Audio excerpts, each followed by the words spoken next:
Alrighty guys, after incredibly high demand, we are going to be doing the update video to the 30 days of Katarina video I posted a few months ago. I just can't believe how many people wanted to see the 100-day version. You guys left so many likes on that video. So let's talk about what has changed in the past 70 days. So, starting off, I want to talk about how much better you can get playing a champion for a month straight versus a few more months after that. And the first thing to realize is after the first 30 days, especially if you are spending your time learning the champion initially well, as in like you're watching guides, you're watching good players play the champion to learn faster, the mechanical sense of the champion, it's always going to get sharper and sharper, especially for champions that are indeed difficult to play, such as, obviously a champion like Katarina, one of the hardest champions in the game. But with that in mind, there are some things that can improve and definitely stand out to improve when you play more and more Katarina or a champion. And the first thing that I want to highlight is obviously, maybe not so obvious, but the first thing I want to highlight is going to be lane matchups. Now, this is going to be something that might not be obvious to some people, but eventually when you play the same lane over and over again, it's just going to get easier and easier. And that, hilariously enough, just because it's the lane, actually translates so much into the rest of the game, because whether you're able to like now solo kill the enemy laner because you know the matchup well, or even just getting 10, 20, or even 50 more farm in the laning phase, that's going to translate to more power, and that's going to get you way more wins. And that is going to be the first thing about what being a one-trick or maining a champion is all about. It's just the first step is going to be laning phase and getting better and better.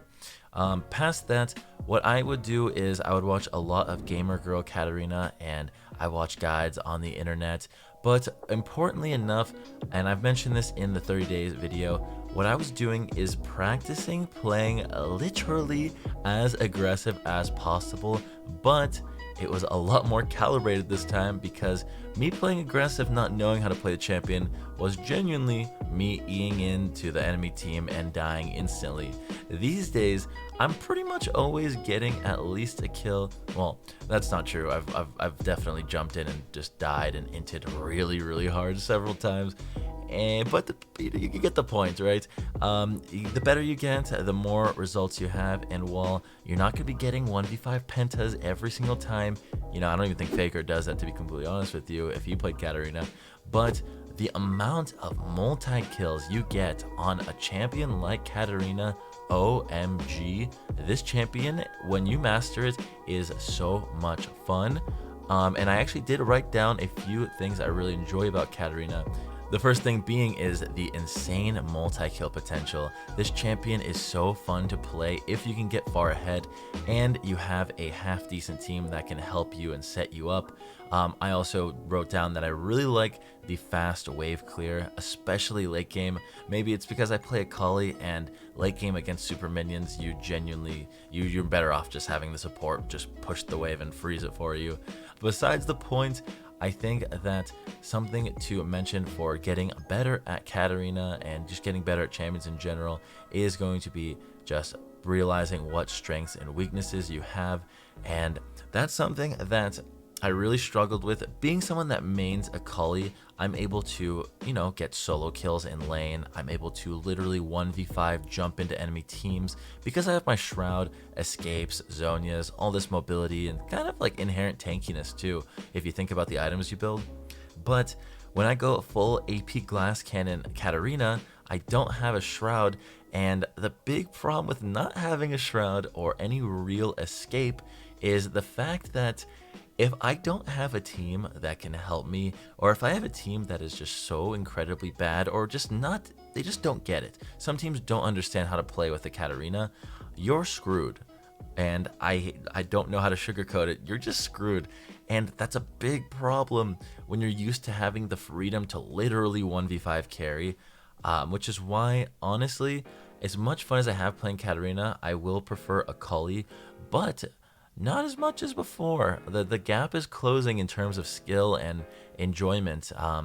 but I think Akali is the better champion overall for solo queue, for my playstyle, etc, etc. Moving past that, I've actually been testing a few different builds. I went for the Divine Sunderer AD Titanic Hydra build that some Katarina mains, including my friend Scarlet, has been building. But I found that the best build for me is definitely going to be that Conqueror Nashor's Tooth Proto Belt build that pretty much every pro player in Korea is building when they play Katarina. And honestly, at the end of the day, the amount of damage you get when you build that is just unheard of. It's ridiculous. You're literally 1v5 pentakill machine, but only with the right teams. And that's the sad thing, once again, about Katarina versus Akali.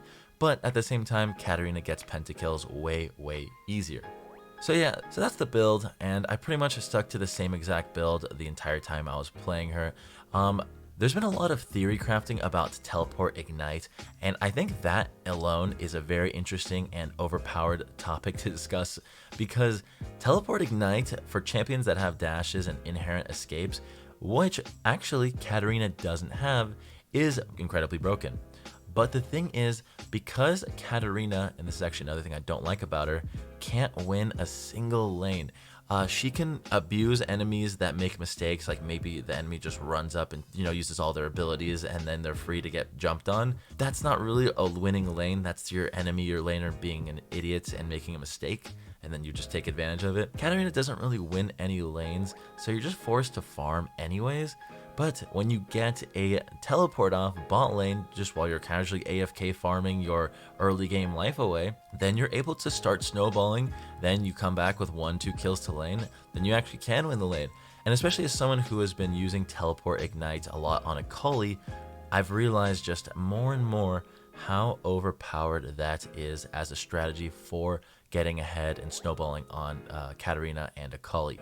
So those are the summoners I've been using, and genuinely, it's broken. It's quite literally so busted. And then not to mention, you teleport into the back line of an enemy team as a fed Katarina. They're not gonna have a good time. And you know what? Sure, you don't have flash for flash engages, and sure, you might get ganked more often, but number one, flash engages, well, not gonna make too much of a difference when you're playing a champion like Katarina. You're already waiting for your team to start the fight anyways, so you can clean up. And number two, you're not really trying to overextend and be aggressive in lane anyways, so therefore, I really think flash on Katarina is just completely pointless. To be completely honest with you, obviously it's not completely pointless, but compared to teleports, yeah, probably pretty pointless. And if you're a Katarina main or you disagree with me in general, let me know down below. But overall, Katarina, guys, what a fun champion. I just have to say right now, I used to play her back in, I think it was Season 2 or Season 3. No, it was Season 3, after she got her first rework, and she had this crazy, weird, nonsensical AoE circle stuff. And she was one of my champions that I played to get to the highest ranks possible. That along with Evelyn mid, if you believe it was a thing in the highest ranks. So I genuinely have been enjoying playing her, and I think I'm going to play her a lot more in the highest ranks possible for me to climb to. So with that in mind, I really think there's a chance that I'll be making an Ultimate Katarina guide, and who knows what the future holds, but a champion like Katarina really does seem like a pretty similar playstyle to Akali. So with that in mind, do you guys want to see a Ultimate Katarina guide? It's going to take me a long time to learn all the matchups well, but there's a lot of fun mechanics, and I think it would be a good video idea to make. Let me know down below, and you know what, guys, if this video does manage to get 20,000 likes somehow, I'll start working on that Katarina guide immediately. But yeah, in summary, guys, the journey of playing Katarina has just been so incredibly fun. The amount of early game triple kills, the amount of mid game pentakills, the amount of just insanely high APM, which is actions per minute, just the most intense gameplay, skirmishes and team fights, because you're literally having to make millisecond split-second decisions.